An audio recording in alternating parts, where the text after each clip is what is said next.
Maasim. Maasim, guys.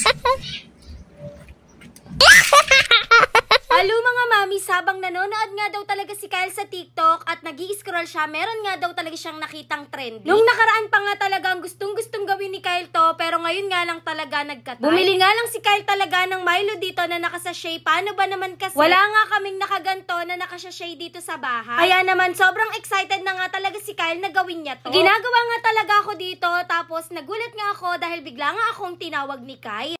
Kailangan natin si Mami! Mami! Bakit? I need your help! Okay. Ano ba yun, Kyle? Mami, kuha niyo nga po kung pantusok sa pantay. Pwede po. Sa akin na nga din pinagawa to ni Kyle dahil kailangan nga daw talagang butasin to. Ayun guys, dalagyan na nga ni Mami ito malilit na butas. Alis nga lang yung hangin ito. Kasi nakita ko sa TikTok. Katapos ko nga, kumuha naman ng papel si Kyle, tapos nilagay niya nga dito yung Milo. Balot na balot nga to, paano ba naman kasi tinupi niya pa yan, tapos dalawa talagang bond paper yung nilagay niya dito at pinaplansya pa nga niya sa akin. Tinabihan nga ako dahil tinatanong ko nga siya kung paano ba to at okay na ba to.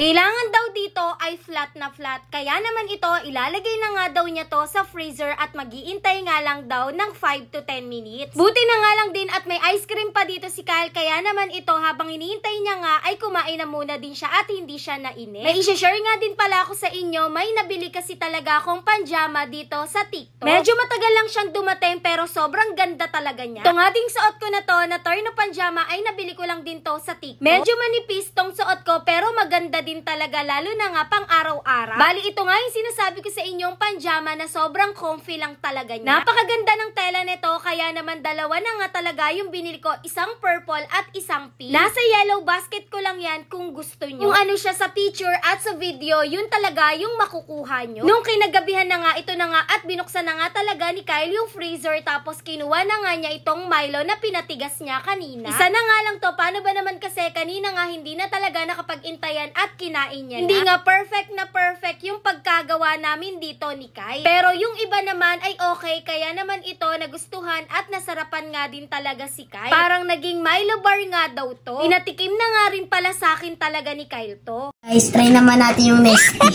Guys, mas maganda pala siya pag maraming butas. Wala nga ako nito at may pinuntahan ako, kaya naman nagtry nga ulit si Kyle ng Nesty dito, sila ng daddy niya. Bali kung ano nga lang yung ginawa namin sa Milo, yun nga din yung ginawa dito ni Kyle. Ayaw niya nga magpatulong sa daddy niya, kaya naman siya na talaga yung gumawa dyan. Saglit lang naman nagawa to ni Kyle, kaya naman ito nilagay na nga din kaagad niya sa freezer. Gusto nga daw niyang itry to, kaya naman ayan, hinayaan na nga ng daddy niya. Nagpahinga nga lang ng konti yung si Kyle, maya-maya nga ito na nga at binuksan na nga niya. Paano ba naman kasi aalis din yan mamaya at may training nga sila. Feeling ko nga hindi niya talaga magugustuhan to, pero tignan nyo naman, sobrang nagustuhan ni Kyle yan at sobrang naasima. Medyo mapait lang daw to, pero okay naman daw sa kanya. Sobrang naasiman lang daw siya, pero okay lang din sa kanya dahil mahilig talaga sa maasim yang si Kyle. Ang bilis nga daw talagang tumigas nito kesa sa Milo. Pero kung tatanungin nga daw siya, mas gusto niya yung Milo. Pang timpla lang nga daw talaga to. Ito kasing si Kyle, kapag may napapanood kasi talagang trending or kaya naman gusto niyang tikman yan sa TikTok, inukulit nga talaga kami ng daddy niya para magawa niya daw yun. Hindi naman naubos ni Kyle yan at tinabi ng daddy niya para matimpla nga din namin. Yun lang. Thanks for watching. Bye-bye.